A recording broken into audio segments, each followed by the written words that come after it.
गुरु बृहस्पति भगवान की जय। बृहस्पतिवार व्रत की विधि। इस दिन बृहस्पतिश्वर महादेव की पूजा होती है। दिन में एक ही समय भोजन करें, पीले वस्त्र धारण करें, पीले पुष्पों को धारण करें। भोजन में चने की दाल का होना चाहिए, नमक नहीं खाना चाहिए। पीले रंग का फूल, चने की दाल, पीले कपड़े तथा पीले चंदन से पूजा करनी चाहिए। पूजन के पश्चात कथा सुननी चाहिए।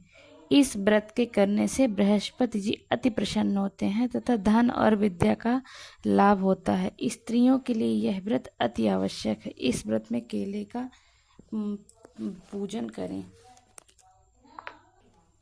बृहस्पतिवार व्रत कथा। प्राचीन समय की बात है। भारत में एक राजा राज्य करता था। वह बड़ा प्रतापी तथा दानी था। वह नित्य प्रति मंदिर में भागवत दर्शन करने जाता था। वह ब्राह्मण और गुरु की सेवा किया करता था। उसके दर से कोई भी याचक निराश होकर नहीं लौटता था। वह प्रत्येक गुरुवार को व्रत रखता एवं पूजन करता था। हर दिन गरीबों की सहायता करता था। परंतु यह सब बातें उसकी रानी को अच्छी नहीं लगती थी। वह न व्रत करती और न किसी को एक भी पैसा दान में देती थी। वह राजा से भी ऐसा करने को मना किया करती थी। एक समय की बात है कि राजा शिकार खेलने वन को चले गए। घर पर रानी और दासी थी। उसी समय गुरु बृहस्पति साधु का रूप धारण कर राजा के दरवाजे पर भिक्षा मांगने आए। साधु ने रानी से भिक्षा मांगी तो वह कहने लगी, हे साधु महाराज, मैं इस दान और पुण्य से तंग आ गई हूँ। इस कार्य के लिए मेरे पति देव ही बहुत है। अब आप ऐसी कृपा करें कि सारा धन नष्ट हो जाए तथा मैं आराम से रह सकूं। साधु रूपी बृहस्पति देव ने कहा, हे देवी, तुम बड़ी विचित्र हो। संतान और धन से कोई दुखी नहीं होता है, इसको सभी चाहते हैं। पापी भी पुत्र धन की इच्छा करता है। अगर तुम्हारे पास धन अधिक है तो भूखे मनुष्यों को भोजन कराओ, प्याऊ लगवाओ, ब्राह्मणों को दान दो, धर्मशालाएं बनवाओ, कुआं, तालाब, बावड़ी, बाग बगीचे आदि का निर्माण कराओ तथा निर्धन की कुमारी कन्याओं का विवाह कराओ, साथ ही यज्ञ आदि करो। इस प्रकार के कर्मों से आपके कुल का और आपका नाम परलोक में भी सार्थक होगा एवं तुम्हें भी स्वर्ग की प्राप्ति होगी। परंतु रानी साधु की इन बातों से खुश नहीं। उसने कहा, हे साधु महाराज, मुझे ऐसे धन की आवश्यकता नहीं जिसको मैं अन्य लोगों को दान देती फिरूं तथा जिसको रखने और संभालने में ही सारा समय नष्ट हो जाए। साधु ने कहा, हे देवी, यदि तुम्हारी ऐसी ही इच्छा है तो जैसा मैं तुम्हें बताता हूँ तुम वैसा ही करना। बृहस्पतिवार के दिन घर आंगन को गोबर से लीपना, अपने केसों को पीली मिट्टी से धोना, केसों को धोते समय स्नान करना, राजा से कहना वह हजामत कराए, भोजन में मांस मदिरा खाना, कपड़े धोबी के यहाँ धुलने देना। इस प्रकार 7 बृहस्पतिवार करने से तुम्हारा सारा धन नष्ट हो जाएगा। यह कहकर साधु महाराज रूपी बृहस्पति अंतर ध्यान हो गए। रानी ने साधु के कहने के अनुसार 7 बृहस्पतिवार तक वैसा ही करने का विचार किया। साधु के बताए अनुसार कार्य करते हुए केवल 3 बृहस्पतिवार ही बीते थे कि उसकी समस्त धन संपत्ति नष्ट हो गई। भोजन के लिए दोनों समय परिवार तरसने लगा तथा सांसारिक भोगों से दुखी रहने लगा। तब राजा रानी से कहने लगा, हे रानी, तुम यहाँ पर रहो, मैं दूसरे देश को जाता हूँ, क्योंकि यहाँ मुझे सभी मनुष्य जानते हैं, इसलिए मैं यहाँ कोई काम नहीं कर सकता। अब मैं अपर देश जा रहा हूँ, वहाँ कोई काम धंधा करूँगा, शायद हमारे भाग बदल जाए। ऐसा कहकर राजा परदेश चला गया। वह जंगल से लकड़ी काट कर लाता और शहर में बेचता। इस तरह जीवन व्यतीत करने लगा। इधर राजा के बिना रानियां और दासियां दुखी रहने लगी। किसी दिन भोजन मिलता, किसी दिन जल पी कर रह जाती। एक समय रानी और दासियों को 7 दिन बिना भोजन के व्यतीत करने पड़े। तो रानी ने अपनी दासी से कहा, हे दासी, यहाँ पासी के नगर में मेरी बहन रहती है, वह बड़ी धनवान है, तू उसके पास जा, वहां से 5 सेर भेजन मांग कर ले आ, जिससे कुछ समय के लिए गुजारा हो जाएगा। दासी रानी की बहन के पास गई। रानी की बहन उस समय पूजा कर रही थी। बृहस्पतिवार का दिन था। दासी ने रानी की बहन से कहा, हे रानी, मुझे आपकी बहन ने भेजा, मुझे 5 सेर भेजा दे दो। दासी ने यह बात अनेक बार कही, परंतु रानी की बहन ने कोई उत्तर नहीं दिया, क्योंकि उस समय बृहस्पतिवार की कथा सुन रही थी। जब दासी को रानी की बहन से कोई उत्तर नहीं मिला तो बहुत दुखी हुई, उसे क्रोध भी आया। वह लौटकर रानी से बोली, हे रानी, आपकी बहन बहुत ही घमंडी है, वह छोटे लोगों से बात भी नहीं करती। मैंने उससे कहा तो उसने कोई उत्तर नहीं दिया, मैं वापस चली आई। रानी बोली, हे दासी, इसमें उसका कोई दोष नहीं। जब बुरे दिन आते हैं तो कोई सहारा नहीं देता। अच्छे बुरे का पता विपत्ति में ही लगता है। जो ईश्वर की इच्छा होगी वही होगा। यह सब हमारे भाग का दोष है। उधर रानी की बहन ने सोचा कि मेरी बहन की दासी आई थी, परंतु मैं उससे नहीं बोली, इससे वो बहुत दुखी हुई होगी। अतः कथा सुन और विष्णु भगवान का पूजन समाप्त कर वह अपने बहन के घर आई और कहने लगी, हे बहन, मैं बृहस्पतिवार का व्रत कर रही थी। तुम्हारी दासी हमारे घर गई थी, परंतु जब तक कथा होती है तब तक हम लोग न उठते हैं न बोलते हैं, इसलिए मैं नहीं बोली। कहो दासी क्यों गई थी? रानी बोली, बहन हमारे घर अनाज नहीं था, वैसे तुमसे कोई बात छिपी नहीं थी, इस कारण मैंने दासी को तुम्हारे पास 5 सेर बेजर लेने के लिए भेजा था। रानी की बहन बोली, बहन देखो, बृहस्पति भगवान सबकी मनोकामना पूर्ण करते हैं, देखो शायद तुम्हारे घर में ही अनाज रखा हो। यह सुनकर दासी घर के अंदर गई। वहां उसे एक घड़ा बेजर का भरा मिल गया। उसे बड़ी हैरानी हुई क्योंकि उसने एक एक बर्तन देख लिया था। उसने बाहर आकर रानी को बताया। दासी अपनी रानी से कहने लगी, हे रानी देखो, वैसे हमको जब अन्न नहीं मिलता तो हम रोज ही व्रत करते हैं। अगर इस व्रत की विधि और कथा पूछ ली जाए तो इसे हम भी कर लिया करेंगे। दासी के कहने पर रानी ने अपनी बहन से बृहस्पतिवार व्रत के बारे में पूछा। उसकी बहन ने बताया, हे रानी बहन, बृहस्पतिवार को सूर्योदय के पूर्व उठकर स्नान करके बृहस्पतिवार का व्रत करना चाहिए, लेकिन उस दिन सिर नहीं धोना चाहिए। बृहस्पतिवार के व्रत के चने की दाल और मुनक्कों से विष्णु भगवान का केले के वृक्ष की जड़ से पूजन करें तथा दीपक जलाएं। उस दिन एक ही समय भोजन करें।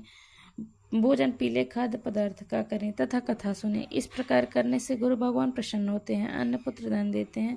इस तरह व्रत और पूजन की विधि बताकर रानी की बहन अपने घर लौट गई।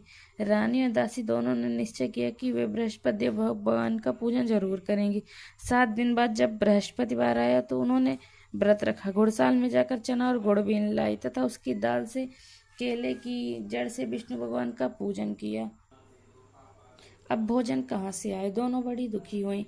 उन्होंने व्रत किया था, इस कारण बृहस्पति देव प्रसन्न थे। वे एक साधारण व्यक्ति के रूप में 2 थालों में सुंदर पीला भोजन लेकर आए और दासी को देकर बोले, हे दासी, यह भोजन तुम्हारे और रानी के लिए है, तुम दोनों करना। दासी भोजन पाकर बड़ी प्रसन्न हुई। रानी से बोली, रानी जी भोजन कर लो। रानी को भोजन आने के बारे में कुछ पता नहीं था, इसलिए वह दासी से बोली, जा तू ही भोजन कर, क्योंकि तू हमारी व्रत में हंसी उड़ाती है। दासी बोली, एक व्यक्ति अभी भोजन दे गया। रानी कहने लगी, वह भोजन तेरे लिए दे गया है, तू ही भोजन कर। दासी ने कहा, वह व्यक्ति हम दोनों के लिए 2 थालों में भोजन दे गया, इसलिए मैं और आप दोनों साथ साथ भोजन करेंगे। फिर दोनों ने गुरु भगवान को नमस्कार कर भोजन प्रारंभ किया। इसके बाद से प्रत्येक बृहस्पतिवार को गुरु भगवान का व्रत और पूजन करने लगे। बृहस्पति भगवान की कृपा से उनके पास धन हो गया, परंतु रानी फिर पहले की तरह आलस करने लगी। तब दासी बोली, देखो रानी, तुम पहले भी इस प्रकार आलस करती थी, तुम्हें धन के रखने में कष्ट होता था, इस कारण से भी धन नष्ट हो गया। अब गुरु भगवान की कृपा से धन मिला है तो फिर तुम्हें आलस होता है। बड़ी मुसीबतों के बाद हमने यह धन पाया, इसलिए हमें दान पुण्य करना चाहिए। तुम भूखे मनुष्यों को भोजन कराओ, प्याऊ लगवाओ, ब्राह्मणों को दान दो, कुआं तालाब बावड़िया आदि का निर्माण कराओ, मंदिर पाठशाला बनवाकर दान दो, कुंवारी कन्याओं का विवाह कराओ, धन को शुभ कार्यों में खर्च करो, जिससे तुम्हारे कुल का यश बढ़े तथा स्वर्ग प्राप्त हो और पितृ प्रसन्न हो। दासी की बात मानकर रानी ने इसी प्रकार के कर्म करने प्रारंभ कर दिए, जिससे उनका काफी यश फैलने लगा। एक दिन रानी और दासी आपस में विचार करने लगी, न जाने राजा किस दशा में होंगे, उनकी कोई खोज खबर नहीं है। गुरु भगवान से उन्होंने प्रार्थना की और भगवान ने रात्रि में राजा को स्वप्न में कहा, हे राजा उठ, तेरी रानी तुझको याद करती है, अब अपने देश को लौट जा। राजा प्रातः काल उठकर जंगल से लकड़ियां काट कर लाने के लिए जंगल की ओर चल पड़े। जंगल से गुजरते हुए सोचने लगा, रानी की गलती से कितने दुख भोगने पड़े। राजपाट छोड़कर उसे जंगल में आकर रहना पड़ा। जंगल से लकड़ियां काटकर उसे बेचकर गुजारा करना पड़ा। उसी समय जंगल में बृहस्पति एक साधु के रूप धारण कर आए और राजा के पास आकर बोले, हे लकड़हारे, तुम इस सुनसान जंगल में किस चिंता में बैठे हो, मुझे बतलाओ। यह सुन राजा के नेत्रों में जल भर आया और साधु की वंदना कर बोले, हे प्रभु, आप सब कुछ जानने वाले हैं। इतना कहकर राजा ने साधु को अपनी संपूर्ण कहानी सुना दी। महात्मा तो स्वभाव के ही दयालु होते हैं। वे राजा से बोले, हे राजा, तुम्हारी पत्नी ने बृहस्पति देव के प्रति अपराध किया था, जिसके कारण तुम्हारी यह दशा हुई है। अब तुम किसी प्रकार की चिंता मत करो, भगवान तुम्हें पहले से अधिक धन देंगे। देखो, तुम्हारी पत्नी ने बृहस्पति देव का व्रत करना प्रारंभ कर दिया है। अब तुम बृहस्पतिवार का व्रत करके चने की दाल और गुड़ और जल को लोटे में डाल के केले के पत्ते से भगवान विष्णु का पूजन करो, फिर कथा कहो या सुनो, भगवान तुम्हारी सब कामनाओं को पूर्ण करेंगे। साधु को प्रसन्न देखकर राजा बोला, हे प्रभु, मुझे लकड़ी बेचकर इतना पैसा नहीं बचता जिससे भोजन करने के उपरांत कुछ बचा सकूं। मैंने रात्रि में अपनी रानी को व्याकुल देखा है। मेरे पास कोई साधन नहीं जिससे समाचार जान सकूं। फिर मैं बृहस्पतिवार की कौन सी कहानी कहूँ या सुनूं? मुझको तो कुछ भी मालूम नहीं। साधु ने कहा, हे राजा, तुम किसी बात की चिंता मत करो। बृहस्पतिवार के दिन तुम रोजाना की तरह लकड़ियां लेकर शहर में जाओ। तुम्हें रोज से 2 गुना धन प्राप्त होगा, जिससे तुम भली भांति भोजन कर लोगे तथा बृहस्पति देव की पूजा का सामान भी आ जाएगा। बृहस्पति देव की कथा इस प्रकार है। बोलो बृहस्पति देव भगवान की। बृहस्पति देव की कथा। प्राचीन काल में एक बहुत ही निर्धन ब्राह्मण था। उसकी कोई संतान नहीं थी। वह नित्य पूजा पाठ करता, परंतु उसकी स्त्री बहुत मलिनता के साथ रहती। वह न स्नान करती, न किसी देवता का भोजन करती। प्रातःकाल उठते ही सर्वप्रथम भोजन करती, उसके बाद कोई अन्य कार्य करती। वो ब्राह्मण देवता बहुत दुखी रहते थे। पत्नी को बहुत समझाते, किंतु उसका कोई परिणाम न निकलता। भगवान की अनुकंपा से एक समय उस ब्राह्मण की पत्नी गर्भवती हुई। 10वें महीने एक सुंदर कन्या को जन्म दिया। निर्धन ब्राह्मण कन्या के जन्म से दुखी हुई। वह दुखी। धीरे धीरे ब्राह्मण की कन्या बड़ी होने लगी। बचपन से उस कन्या की रुचि भगवान विष्णु की पूजा में थी। वह प्रातः उठते स्नान आदि करके भगवान विष्णु की पूजा करने मंदिर में जाती थी। बृहस्पति देव को व्रत करके विधिवत पूजा पाठ करती थी। पूजा पाठ के बाद वह पढ़ने के लिए पाठशाला में जाती और घर से चलते हुए मुट्ठी भर जौ साथ लेकर जाती और पाठशाला के रास्ते में थोड़े थोड़े जौ गिराती जाती थी। जब वह पाठशाला से घर लौटती तो जौ के दाने सोने में बदले हुए मिलते थे। लड़की सभी सोने के दाने बीन लाती थी। एक दिन जब वह सोने के दानों को साफ कर रही थी तो उसकी माँ ने कहा, बेटी, सोने के दाने साफ करने के लिए सोने का सूप भी होना चाहिए। अगले दिन बृहस्पतिवार था। उसने भगवान बृहस्पति देव की पूजा करते हुए प्रार्थना की, हे भगवान, यदि मैंने आपका व्रत विधिवत किया हो तो मुझे सोने का सूप दे दो। भगवान बृहस्पति ने उनकी मनोकामना पूरी करने का वचन दिया। पाठशाला से लौटते समय उसे रास्ते में सोने का सूप पड़ा हुआ मिला। घर लौटकर सोने का सूप अपनी माँ को दिखाकर वो सोने के दाने साफ करने लगे। उसी समय नगर का राजकुमार उसके घर के पास से गुजरा। उस सुंदर लड़की को सोने के सूप में जौ साफ करते देख राजकुमार उस पर मोहित हो गया। महल में लौटकर राजकुमार ने राजा से उस लड़की के विवाह करने की इच्छा प्रकट की। तो राजा ने ब्राह्मण को महल में बुलाकर राजकुमार से उसकी लड़की के विवाह की बात कही। ब्राह्मण तैयार हो गया। धूमधाम से उस लड़की का विवाह राजकुमार से हो गया। दुल्हन बनकर ब्राह्मण की लड़की महल में चली गई। लड़की के चले जाने से ब्राह्मण फिर निर्धन हो गया। उसे कई दिन भोजन भी नहीं मिलता था। बहुत दुखी होकर ब्राह्मण एक दिन अपनी लड़की के पास गया। अपने पिता की निर्धनता का समाचार सुनकर उसे बहुत सा धन देकर पिता को विदा किया। उस धन से ब्राह्मण के कुछ दिन तो आराम से गुजर गए, लेकिन जल्दी फिर भूखे मरने की हालत हो गई। ब्राह्मण अपनी लड़की से धन लेने के लिए फिर महल में पहुंचा। लड़की ने पिता की बुरी हालत देखकर कहा, पिताजी, आखिर आप कब तक मुझसे धन लेकर जीवन यापन करेंगे? आप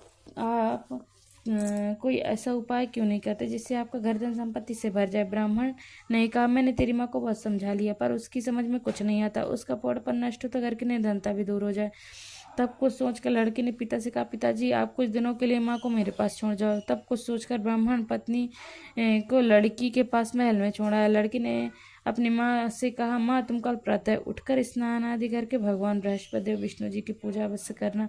पूजा करने से तुम्हारी निर्धनता अवश्य दूर हो जाएगी। लेकिन उसकी माँ ने उसकी कोई बात नहीं मानी। तब क्रोधित होकर लड़की ने अपनी माँ को एक कक्ष में बंद कर दिया। सूर्योदय के समय माँ को उठाकर जबरदस्ती उसे स्नान कराया और फिर मंदिर में ले जाकर भगवान बृहस्पति देव की पूजा कराई।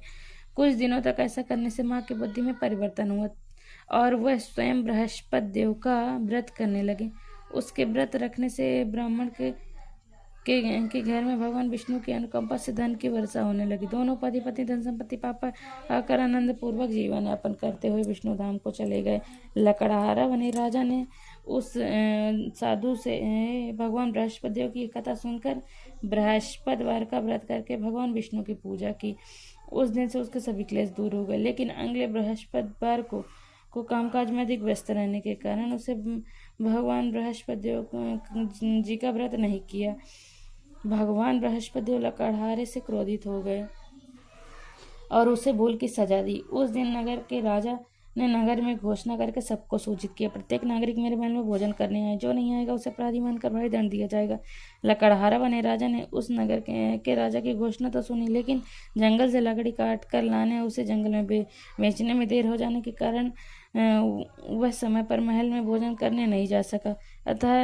अतः राजा के सैनिक लकड़हारे पकड़कर महल में ले गए। राजा ने उसे महल में एक कक्ष में बैठाकर भोजन कराया। उस कक्ष में एक खोटी पर रानी का सोने का हार लटका हुआ था। लकड़हारा अकेला उस कक्ष में भोजन कर रहा था। तभी उसने एक आश्चर्यजनक घटना घटती देखी। देखते ही देखते वह खोटी हार को निगल गई। थोड़ी देर बाद राजा ने हार को गायब देखा तो लकड़हारे को कारावास में डलवा दिया। लकड़हारा मन ही मन अपने भाग को कोसने लगा। तभी उससे जंगल में मिले साधु का स्मरण हुआ। थोड़ी देर में भगवान बृहस्पति सन्यासी के रूप में उसके सामने प्रकट हुए और कहा, लकड़हारे, तूने भगवान बृहस्पति की पूजा नहीं की, इसी प्रकार तुम्हें कष्ट हुआ, इसी कारण तुम्हें कष्ट हुआ। लेकिन अब चिंता मत करो, बृहस्पतिवार के दिन कारागार के दरवाजे पर तुम्हें कुछ पैसे पड़े हुए मिलेंगे। उन पैसों से भगवान बृहस्पति का व्रत करके उनकी पूजा करोगे तो तुम्हारे सब दुख नष्ट हो जाएंगे। बृहस्पतिवार के दिन दरवाजे पर पड़े मिले पैसे से चने और गुड़ मंगाकर लकड़हारे बृहस्पतिवार की कथा कही तो भगवान बृहस्पति ने प्रसन्न होकर उस राजा के नगर के राजा को सपने में लकड़हारे को कारागार से मुक्त करने को कहा। सुबह राजा ने अपने कक्ष में आकर देखा तो कोटी पर रानी का हार टंगा हुआ था। राजा ने लकड़हारे को मुक्त कर दिया और उसे धन और आभूषण देकर विदा किया। लकड़हारा बना राजा उस नगर से चलकर अपने नगर में पहुंचा तो उस नगर में कोई धर्मशाला बाग बगीचे देखकर बहुत प्रसन्न हुआ। राजा ने किसी से पूछा, ये कुएं धर्मशाला किसने बनवाई? सबने उसे बताया, सब उसकी रानी ने बनवाए हैं। राजा महल में पहुंचे तो रानी ने उनका भव्य स्वागत किया। तब राजा ने निश्चय किया कि सप्ताह में एक बार तो सभी बृहस्पति का व्रत और पूजन करते हैं, परंतु मैं प्रतिदिन व्रत किया करूंगा तथा दिन में 3 बार कथा कहा करूंगा। अब राजा हर समय मधुशाला में चने की दाल बांधे रहता था तथा दिन में 3 बार बृहस्पति की कथा कहता था। कुछ दिनों के बाद राजा को अपनी बहन की याद आई। एक दिन घोड़े पर सवार होकर राजा अपनी बहन से मिलने चल दिया। अभी राजा नगर के बाहर पहुंचा ही था कि उसने कुछ लोगों को एक शव को ले जाते हुए देखा। राजा को स्मरण हुआ है कि आज उसने किसी को बृहस्पतिवार की व्रत कथा नहीं सुनाई। राजा ने उन लोगों को रोककर कहा, भाइयों, आप शव को ले जाने से पहले मुझसे बृहस्पतिवार की कथा सुन ले। लोगों ने राजा पर क्रोधित होते हुए कहा, तुम पागल तो नहीं हो? लेकिन कुछ बड़े बूढ़े लोगों ने कहा, अच्छा भाई, साथ चलते चलते तुम अपनी कथा भी सुना लो। राजा के चलते हुए आधी कथा ही सुनाई थी कि सब हिलने लगा। राजा की पूरी कथा सुनाते इससे उठकर बैठ गया। लोगों ने हैरानी से दांतों तले उंगली दबाई और अगले बृहस्पतिवार से भगवान बृहस्पति का व्रत करने व कथा सुनने का निश्चय कर लिया। अब घोड़े पर सवार राजा चलते हुए किसान के पास पहुंचा। किसान अपने खेत में हल चला रहा था। राजा ने कहा, अरे भाई, मुझसे बृहस्पतिवार की कथा सुन लो। किसान झुंझुलाकर बोला, अरे भाई, देख नहीं रहे हो, जितनी देर तक तुम्हारी कथा सुनूंगा उतनी देर तक पूरे खेत में हल चला लूंगा। राजा निराश होकर चलने लगा।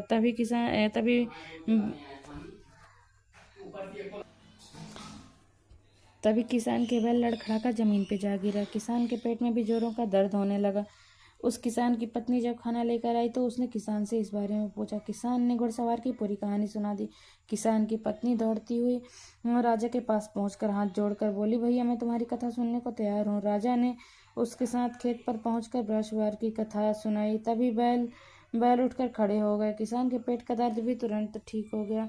राजा अपनी बहन के घर पहुंचा तो उसकी बहुत आवभगत हुई। अगले दिन सुबह उठकर राजा ने देखा घर के सभी लोग भोजन कर रहे हैं। किसी भूखे को बृहस्पतिवार की कथा सुनाए बिना राजा भोजन नहीं करता था।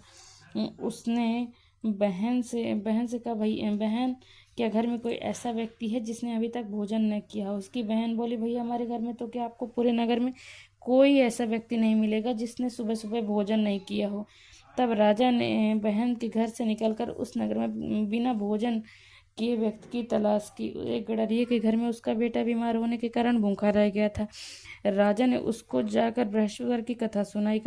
कथा सुनते सुनते गडरिया का बीमार बेटा बिल्कुल ठीक हो गया। सबने राजा की बहुत प्रशंसा की। एक दिन राजा ने अपनी बहन से कहा, बहन, अब हम अपने घर जाना चाहते हैं, तुम भी हमारे साथ चलो, कुछ दिन वहां रहकर लौट जाना। राजा की बहन ने अपनी सास से पूछा तो सास ने ताने देते हुए कहा, बहू मायके जाना तो अकेली जाना, मेरे पोतों को नहीं ले जाना। तुम्हारे भाई की कोई संतान नहीं है, कहीं तुम्हारी भाभी मेरे पोतों पर कोई जादू टोना ना कर दे। दूसरे कक्ष में बहन की सास की बातें सुनकर राजा दुखी मन से अकेला ही अपने नगर में लौट गया। रानी ने राजा से कहा, आप तो अपनी बहन को साथ लाने की बात कहकर गए थे, फिर बहन को साथ क्यों नहीं लाए? तब राजा ने दुखी होते हुए कहा, रानी हमने संतान है इसलिए कोई हमारे घर आना पसंद नहीं करता। रानी ने राजा को समझाया, हे प्राणनाथ, हमें बृहस्पति देव ने सब कुछ दिया, अब भगवान बृहस्पति देव हमें संतान भी अवश्य देंगे। बृहस्पतिवार को विधिवत व्रत करते हुए राजा रानी ने भगवान बृहस्पति देव से संतान के लिए प्रार्थना की। कुछ दिनों के बाद उन्होंने सपने में दर्शन देते हुए कहा, हे राजन, तेरी मनोकामना अवश्य पूरी होगी। एक सप्ताह बाद ही रानी गर्भवती हुई। 10वें महीने रानी ने सुंदर पुत्र को जन्म दिया। राजा रानी जीवन पर्यंत बृहस्पतिवार का व्रत करते रहे। उनके घर में धन की वर्षा होती रही। इस तरह आनंद पूर्वक जीवन यापन करते हुए राजा रानी भगवान बृहस्पति देव की अनुकंपा से मोक्ष को प्राप्त करके सीधे वैकुंठ धाम पहुंच गए।